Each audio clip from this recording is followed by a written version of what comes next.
สัพเพสัตตา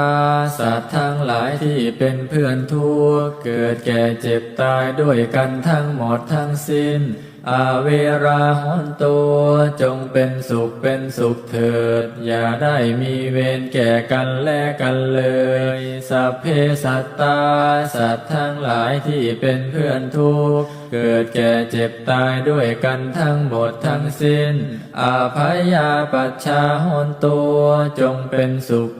ขเถิดอย่าได้เบียดเบียนซึ่งกันและกันเลยสัพเพสัตตา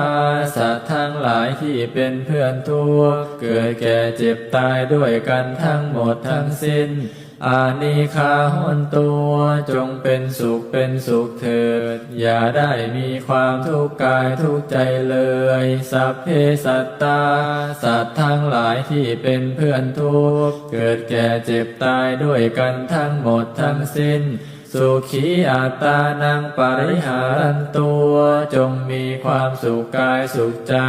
ให้รักษาตนพ้นจากทุกภัยทั้งสิ้นเถิดท่านทั้งหลายที่ท่านได้ทุกข์ขอให้ท่านมีความสุขท่านทั้งหลายที่ท่านได้สุขขอให้มีความสุขยิ่งขึ้นไปสัพเพสัตตาสัตว์ทั้งหลายที่เกิดเป็นชาลาภูชาที่เกิดเป็นนันทชาติที่เกิดเป็นสังเสทชาติที่เกิดเป็นโนปาติกาจงมารับเอากุศลผลบุญให้ทั่วทุกตัวสัตว์เถิด